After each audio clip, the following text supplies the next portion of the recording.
Okay,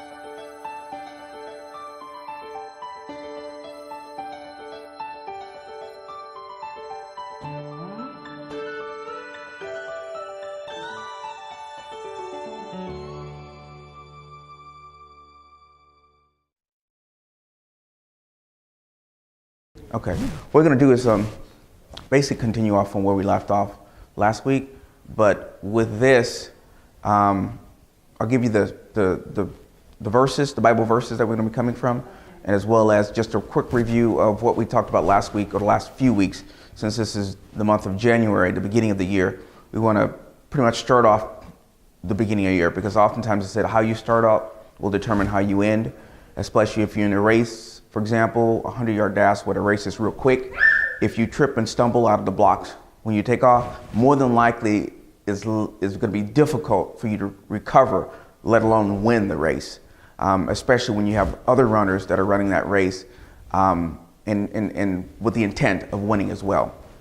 So the first thing is that we're covering Habakkuk, chapters 1 through 3. In the last few weeks, we've talked about the meaning of Habakkuk, what it means to basically to grab, to hold on to cling is another translation of the name Habakkuk, and that has a dual meanings. To cling to, because oftentimes we can cling to our situations, our circumstances, or what's going on around us. The other thing is, like, Habakkuk was a prophet, and as we talked about, he complained, basically, but in all that complaining, he still held on to God, held on to the belief in what God's word and what his believing was, that God is true, sovereign, just God. So in the first part of his complaining, if you will, he looked around and saw what was happening in Judea. Jerusalem, if you will, and how corruption was taking place, how all the things that was just and fair seemed it was hemmed up by those who basically didn't believe, who didn't follow God's law. We deal with everything from idolatry to just basically just straight corruption and all levels of life and politics as a whole, which is a reflection of what we sometimes see today in terms of how things are done, whether it be political system, police system, as you see on news and television, banking systems, the whole 9 yards. And his complaint was, how God, that his belief is that you cannot look upon sin, but how is that he's allowing all this stuff to take place? Now, God's response to that was basically, and that was for the most part all of chapter 2, response for that, letting him know, well, first of all, get your eyes off just you and what you see, and take a look at, I'm going to tell you something, and his words says that I will explain something or tell you something which is going to be hard for you to believe, but bottom line is that I'm responsible for not just you and your environment, but I'm responsible for everything that I've created. In essence, I'm responsible for all the nations of the world. And so his response to Habakkuk's complaining of how is it that the people that said at one point said they love God, they believe in his word, that how can he allow them to continue to do things that are not in alignment with what his word is and what he says he's going to do, that how can God continue to allow such things to take place? So how can God allow these things to continue to take place? Because knowing that God is just, knowing that God is fair, knowing that God does not, boy, how you doing? That God is not in agreement with sin. And God's response is basically, I'm going to raise up, in essence, the Babylonians. And the Babylonians being, at that time, they had, like I mentioned, they had a philosophy of what they call scorched earth. In other words, they kill every man, woman, and child, every animal, every crop, everything living, breathing, they would destroy it to wipe out all evidence of that group of people ever being there. And then, of course, Habakkuk came back to God and said, well, whoa, wait. Why would you raise up those that are doing worse than we are to chastise or to discipline us? Why would you do that? And basically in that message, God pretty much told him, and same thing how we do today, is that when we are persecuted or when we are pushed against the wall where that what we believe our resources are, we tend to go back to God. We tend to go back to what's safe, what we believe protection is. So that was the purpose. That was the purpose. Because because we'll find that even in our life today, when things get worse, when we are at our wit's end, and then we've done all we can do, as much as we can do, and like I say, we can't do anymore, we tend to say, God help me, or even in a situation when people quote unquote say they're not spiritual, religious, or whatever, but as soon as they see a head-on car coming in their car spinning around in a snowstorm, first they're then Jesus, they're yelling Jesus. And say, they all of a sudden get, spiritual. So in essence, they go back to what they know is true. They go back to what they know is above and beyond their abilities. As we mentioned before, 9/11. Soon after that Sunday, after those planes hit, the churches across this country was filled. From rafter to basement, standing room only, people who only come on Christmas and Valentine's Day and Mother's Day. But they were here because they were fearful. They were worried. And that's what the prophecy of Habakkuk, and God told him, write the vision, make it plain. In other words, write what I'm telling you, make it plain so that those who see it will run with it. Those who see it will run and tell others about it so that they will start either repent and turn back from what they're doing and turn to God's word, turn to he who created them. And so as I said, since this is the beginning of the year, that message from Habakkuk, which is one of the smallest books in the Bible, has a profound meaning on where we are right now. Being January, it is imperative that we take a look at where we are and where we plan on going. In other words, this is a perfect recipe for planning, for direction, for in essence, writing the vision and making it plain.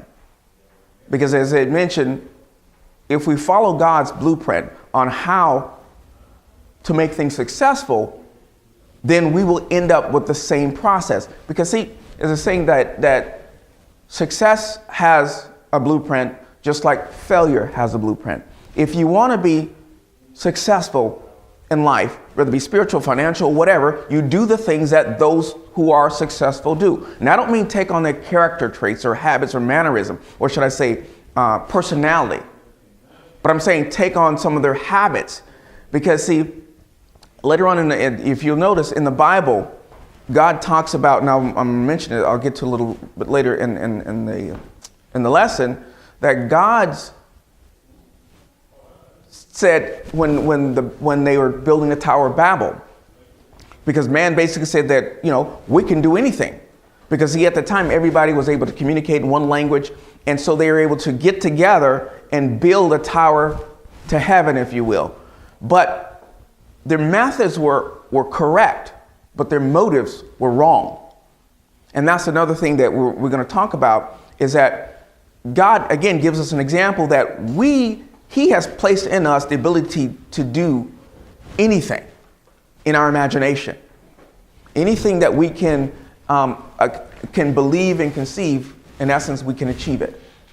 But it's up to us to coordinate, to be able to communicate. Again, going back to where God told Adam, it is not good for you to be alone. To let you know that even though that you have a talents and abilities within you, you still need others to help make that manifest. Because as the saying I have, that it takes one man to invent the wheel, but it takes a team to invent the car.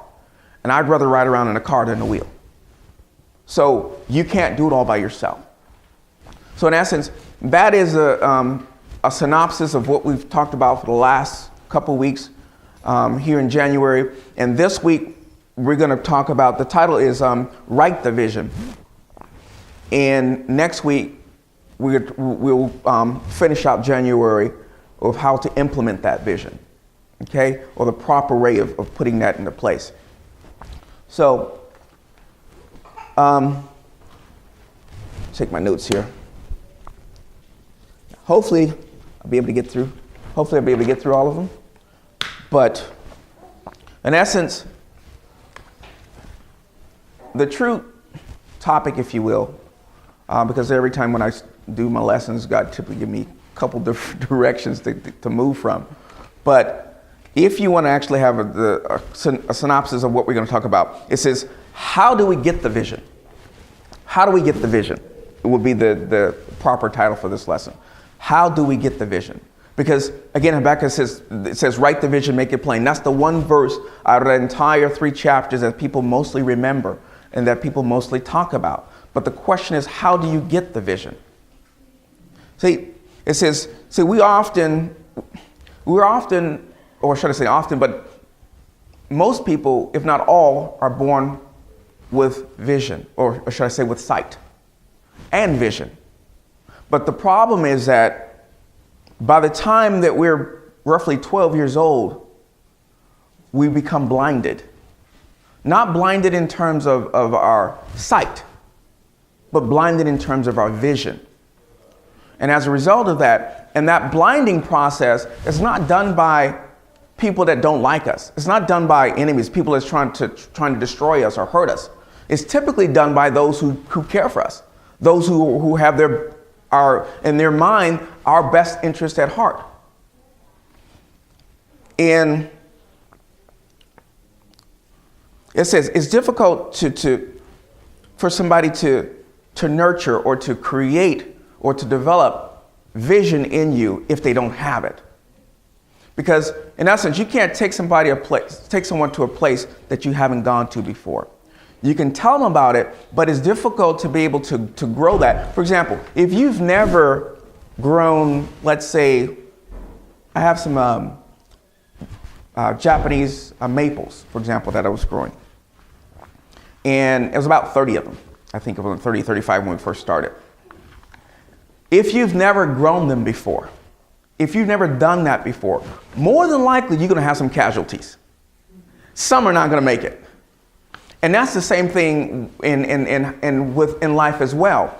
If you have never, or should I say, if your vision is no longer there, then it's very difficult for you to be able to develop and to help somebody else with their vision.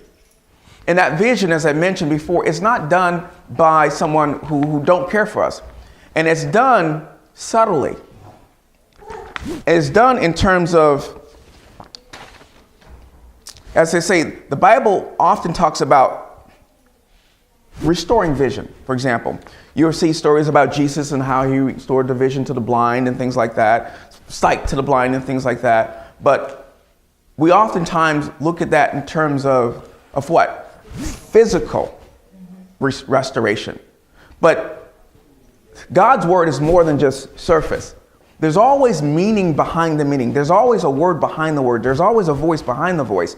So when that restoration of vision, that vision was not just seeing vision, sight. That vision is the mental vision to be able to see beyond where you are right now. Seeing beyond the circumstances, the situation, the things that are going on, whether it be political, social, financial, spiritual, relationship, any of that, be able to see beyond that which we see with our eyes.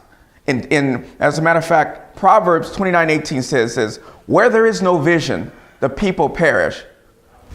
That's where it usually stops. It says, but he that keepeth the law, happy is he. It was Proverbs 29:18. In essence, if you have no vision, if you can't see beyond your circumstances right now, if you can't see beyond whatever life or whatever cards you were dealt, because see, we don't have a choice of who we're born to, where we're born, how we're born, what we look like, how tall, how short. We have no control of that. Only thing we are is we're here. Now, from that point forward, it is up to us to create the environment in which we're to live in. And that is another aspect of how we mimic God's, the Creator, because within us, He planted that, His essence, in us. So we also have the ability to imagine, to speak things into existence, and to make those things grow and prosper. So, because it says, speak directly to the importance. That verse, for example, 29:18, it speaks directly to the importance of having a vision. Just like in Genesis 11:1-9 talks about the power of vision and the importance of and the motives behind your vision. And that was, again, Genesis 11:19 talks about the Tower of Babel. It talks about, as I mentioned earlier, how man got together in their because they have a common language and a common vision and a common purpose and a common direction, not bickering amongst each other, not pulling in different directions, not saying, I'm better than you, you better than me, what do you have, what do I have? But it's got one purpose, one mind, one vision, and says, hey, let's build a tower to heaven so that we can be like God as well. In other words, they built that tower for them to glorify themselves. And that's when God said, whoa, wait, hold on. Hold on. That would be the equivalent of, for example, when we were little, if you were children, we decided to tell our parents, I tell you what, I'm gonna control what's in this house. I'm gonna decide on where the furniture go. I'm gonna decide because it's the way I like it. How would you think they would react? Pretty much like God did to Satan. Oh, you trying to do a coup. It's like, there's only one king in this castle, and you're not it. Right? You wouldn't be living here very long. Time to get you and your minions and your buddies just to scoop. So, in essence, the vision is important, extremely important, because, as I mentioned before, the mind doesn't know the difference between imagination and reality. If you're able to, and which we're going to talk about throughout the lesson, the ability to envision, to not just, I want to have this, or I think about want to have that. No, to be able to see it, almost smell it, taste it, eat it. Because I remember, for example, when I was little, I used to dream, this candy bar thing, Snickers. I remember one night I was in a dream. I was dreaming I had a candy bar, Snickers, and I felt myself waking up out of this dream. But I'm like holding onto it and trying to grab onto it. So as I wake up, I was like, did I wake up? I was like, oh man, I want to go back to sleep so I can finish and enjoy it. But within that dream, I felt the texture, the taste, the smell, the peanuts inside, the caramel, the chocolate on the outside. Hear the sound of the wrapping opening up. Now, as I was saying that, could you envision that Snickers bar? Absolutely. Huh? Oh, okay. So, in essence, if we do that with whatever it is in life, what will happen is that our brain will start moving in that direction to help us acquire that, whatever that vision is. It says, in essence, when does the blinding process usually take place? It usually takes place before the age of 12. According to a UCLA study, by the time a child is 1 year old, guess how many times they've heard the word no? 400 times. 400 times. And this is before they reach the age of 1 year old. 1 year old. Seems impossible? Because see, typically this, when you tell a child no, you don't just say no, you say no, no, no, no. Yeah. Don't. Like we have a stuttering problem. And so within that one time, that's 3 times was in 3 seconds. There's 60 seconds in a minute, 60 minutes in an hour, 24 hours in a day. Multiply that times a year. So it's very easy to conceive the possibility of them being that vision that God has that has placed in us to start being stamped down, pushed down, pressed down. So what I'm saying is that, so as a result, we learn what to do by being told what not to do. Does that make sense? We're not told what to do, but we're oftentimes told what not to do. So that's the mentality. In other words, the negative aspects of a process that we oftentimes carry on into adulthood as well. In other words, as I said, we develop a negative language. For example, don't trip. Don't fall. Don't forget. You're going to hurt yourself. You're going to put your eye out. Yeah. You know, you can't do that. As opposed to, watch your step. Please remember. Huh? In essence, whatever they happen to be, you can do it. You can do it this way. Right. Or here, this is how you do it. Or this is the proper way of using that. But you'll hear it even in your workplace, friends and things like that. 90% of the words that come out of my mouth is negative. What's known as stinking thinking. And eventually, when something smells, you don't want to be around it. And then then the persons oftentimes think, why does no one like to be around me?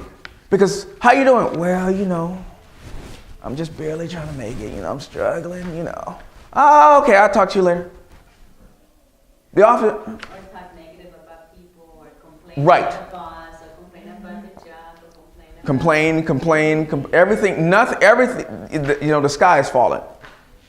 Everything is bad, nothing is good, in spite of the fact they have the ability to walk, talk, breathe, eat, see, and do things that many people doesn't have the ability. As the saying goes, since I sung the blues because I had no shoes, until upon the street I met a man who had no feet. Because there's always somebody worse. So the habit of the negative aspects of it, that's, again, it's not done intentionally, but it's done through lack of understanding oftentimes, fear oftentimes, because of the fear that a person may have. And this is what I refer to as in a book that I've written, is where people want to give you their monkeys. They want to take them off their back and throw them on you. One, because misery loves company. Because if you're doing bad and I'm doing bad, hey, you don't say anything about my badness, I won't say anything about yours, we're doing good. But when you start doing good, then there's a problem. Oh, you think you're better than us. The crab basket effect. What makes you think you can do it? And nobody else in our family was able to do that. Oh, you think you're good. Oh, you think you're better. Oh, all this other stuff. Because there's another thing, these two kids, two boys were friends. And one was very good at athletics. And his friend said, hey, when you become famous, will you remember me? And his other friend asked me, said, if I don't, will you remember me?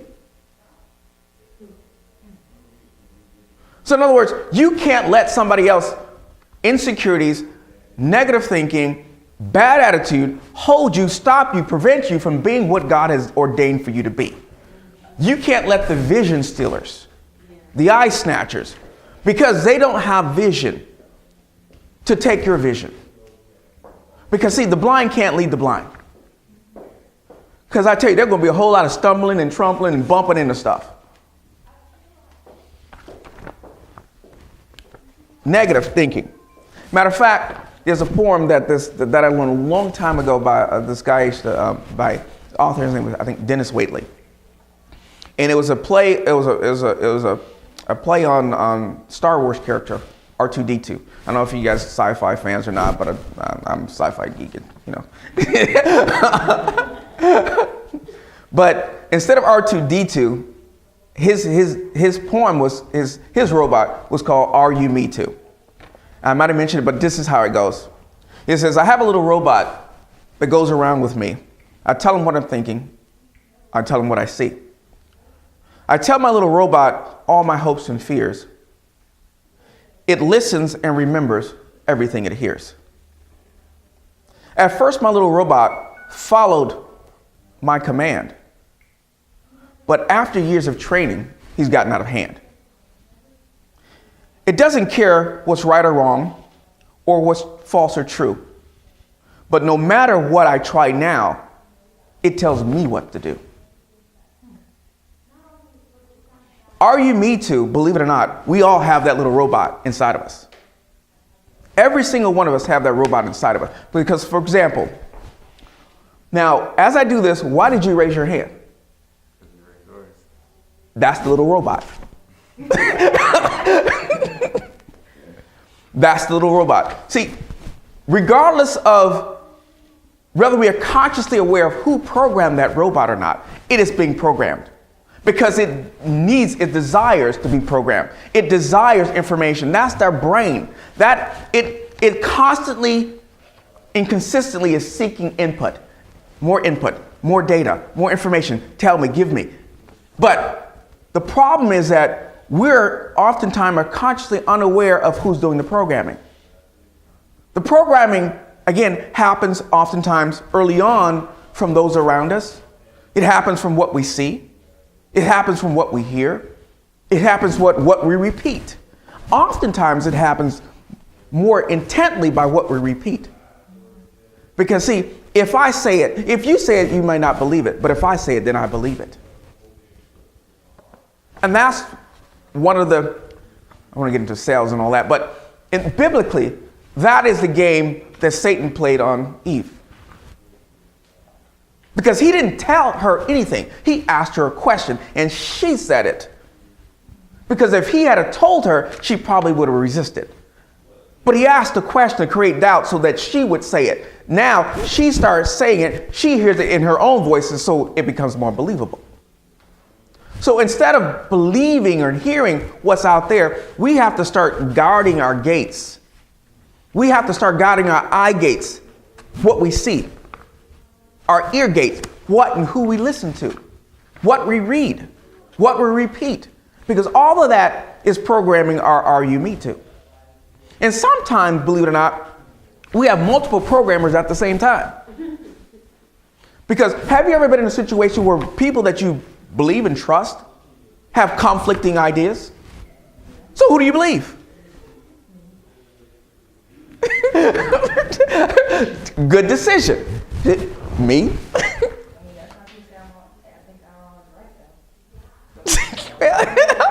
Even if you're wrong, you still believe you're right. No. But see, even with that, you have to ask yourself the question, why do you believe that way? Because I'm not easily influenced. I just believe what I believe. So, in essence, the beliefs that we have are based on the decision that we decide what was truth for us. So, like I said, we all have those little robots. The question is this. We have to decide, make a conscious decision that we have to program our own robots. Because see, once we decide what we want and we program that robot to do that so that it becomes an autopilot to take us to where we want to go, then life becomes very, very easy. Because like I said earlier, once you know what you want, it's very easy to say no to everything else. Once you decide that, hey, I'm going to get healthy, I'm going to work out, decide to do this. The word decision means to cut off every other option. So once you decide to do that, somebody offers, hey, we're going out for ice cream, something, blah, blah. No, thank you. And it's not the issue of you missing out on anything because you're gaining health. Again, perspective. No. All I know is I probably someday will probably be doing your eulogy and missing you. But I'll still be here. So the question is then, how do we start to program a robot? In the world of technology, and that is pretty much where most of what I have been dealing with a computer, when a computer starts acting up, what's the first thing they say to restart, reset? So if we want to reprogram our robot, what do we need to do? We need to reset us. Now, reset us. Make a note, mental note, physical note, whatever you need to do. Reset. R-E-S-E-T, us. Reset us. So when situations and things happen, this will allow you, help you understand that. What does reset us stands for? It says resist everyone saying everything to us. Whether it be written, whether it be audible,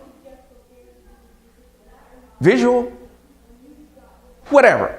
In other words, resist the temptation, resist the environment where if you find yourself in an environment where everything is negative, everything is going against what you truly believe to be right, you have two options. Either that conversation has to leave or you have to leave.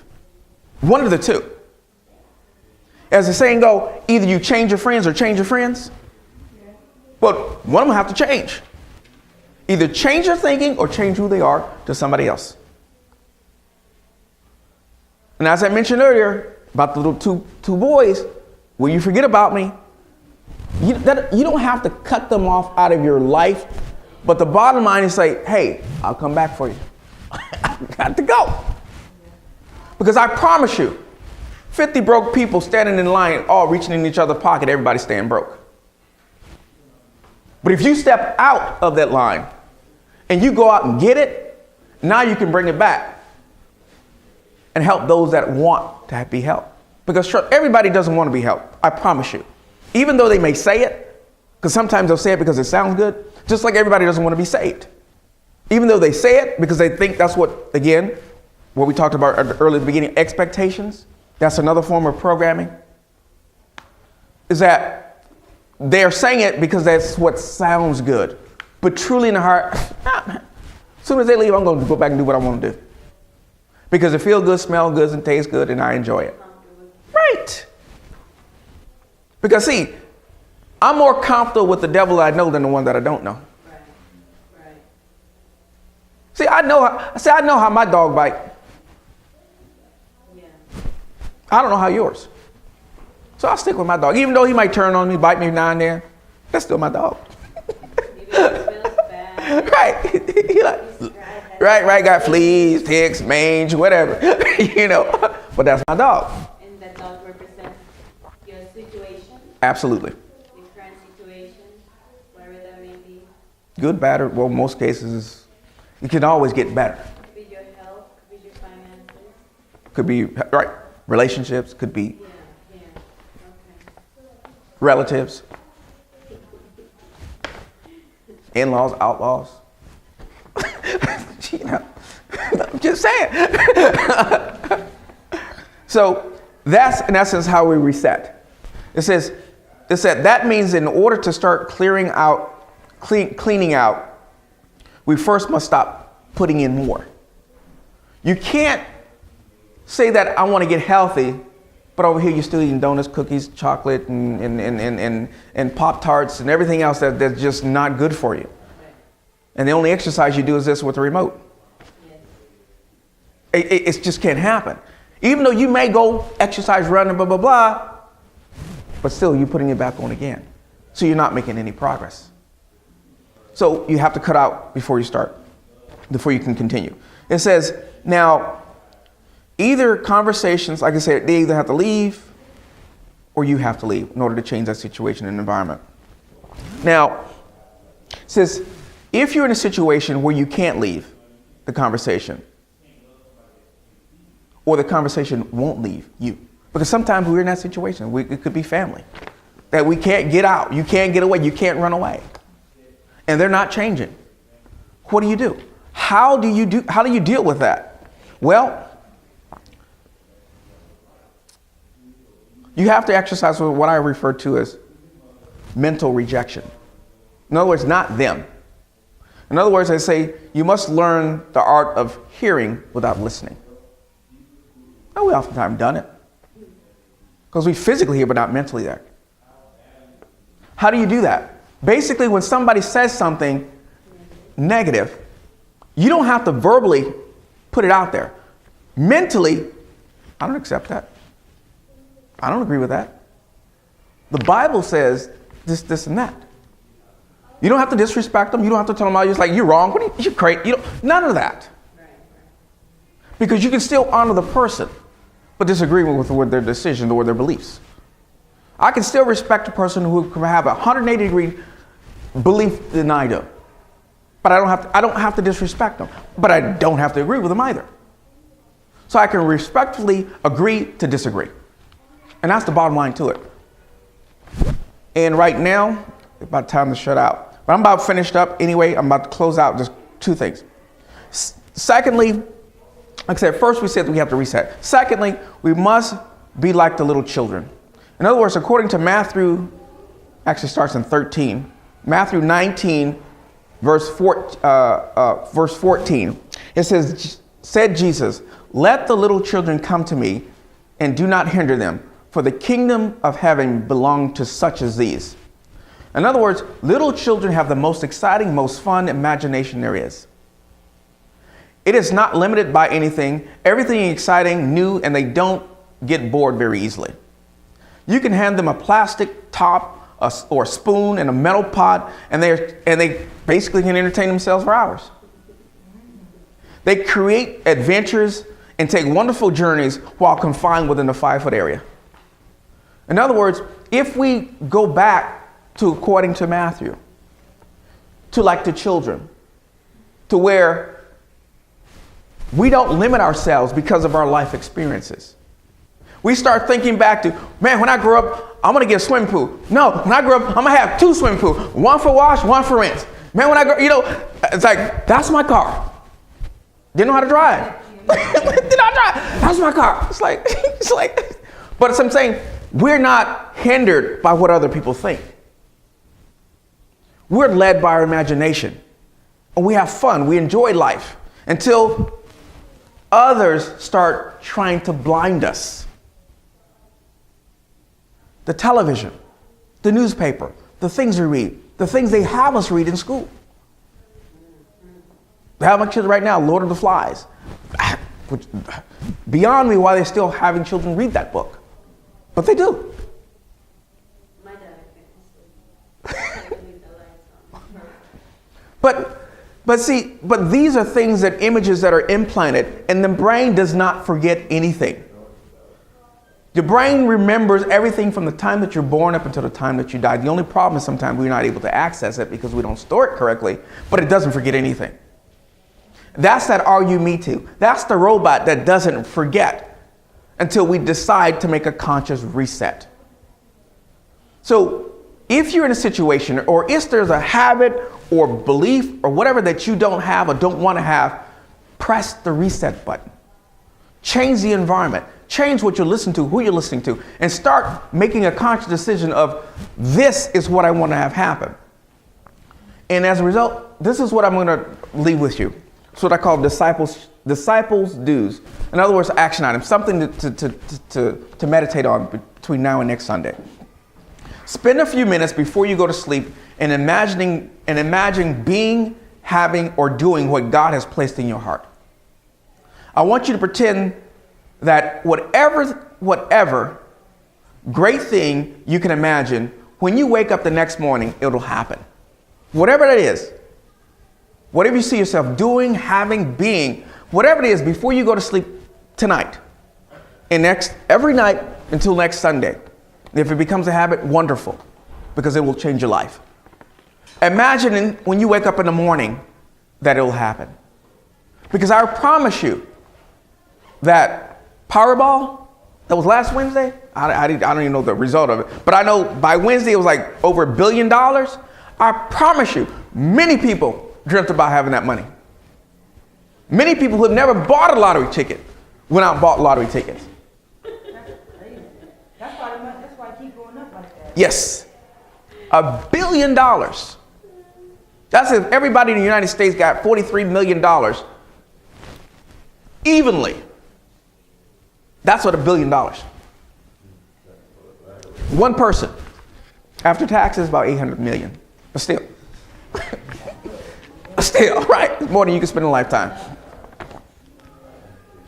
So, again, and Whatever that vision is, write it down. Write those things down. Write them down. Write them down. And what we'll do next week, we'll discuss how to properly write that vision and make it plain. Fair enough?